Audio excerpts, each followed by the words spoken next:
भारतीय सेना का एक ऐसा जवान जिसको आज भी बेड टी दी जाती है, 9 बजे नाश्ता और फिर रात का खाना भी दिया जाता है।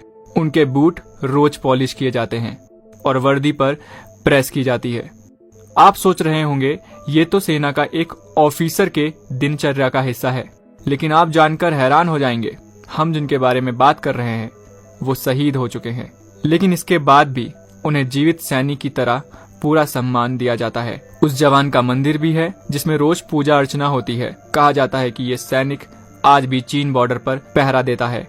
अगर ड्यूटी के दौरान किसी जवान की झपकी लग जाती है तो उनको जसवंत सिंह की आत्मा चांटा मारकर चौकन्ना कर देती है।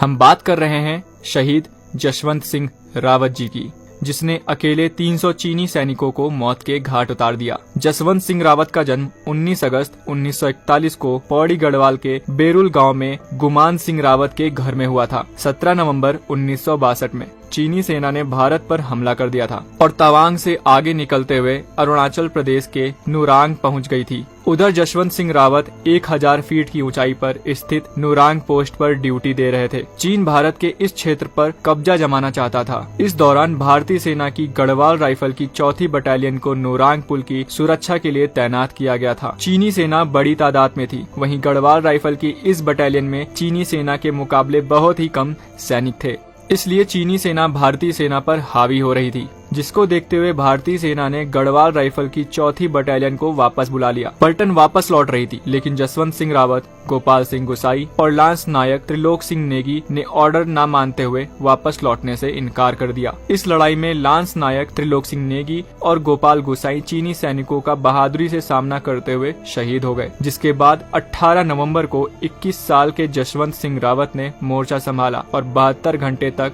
वो बॉर्डर पर चीनी सैनिकों से लड़ते रहे। जसवंत सिंह रावत ने समझदारी का परिचय देते हुए एक योजना के तहत काम किया और अलग अलग बंकरों से चीनी सैनिकों पर गोलीबारी करी। जसवंत सिंह ने 8 बंकरों में मशीन गन लगाई और छिप छिप कर कभी पेट के बल लेट कर और कभी एक बंकर से गोलीबारी करते तो कभी दूसरे बंकर से तो कभी तीसरे बंकर से दौड़ते हुए चौथे बंकर से गोलीबारी करते। अलग अलग बंकरों से गोलीबारी होने के कारण चीनी सेना ये समझ नहीं पा रही थी कि उस तरफ भारतीय सेना के कितने जवान हैं, और वो ये समझ रहे थे कि इन बंकरों में कई दर्जन भारतीय जवान उन पर गोली बरसा रहे हैं, लेकिन हकीकत कुछ और ही थी। इधर जसवंत सिंह को लग गया था कि मौत अब निश्चित है, इसलिए प्राण रहने तक तिरंगे और माँ भारती की आन बचाए रखनी है। जितना भी गोला बारूद उपलब्ध था उसके खत्म होने तक उन्होंने चीनियों को एक कदम भी आगे नहीं बढ़ने दिया और बिना थके भूखे प्यासे पूरे 72 घंटे तक यानी 3 दिन और 3 रात तक चीनी सैनिकों के नाक पर दम करते रहे। जसवंत सिंह रावत ने अकेले ही चीनी सैनिकों को रोक कर रखा था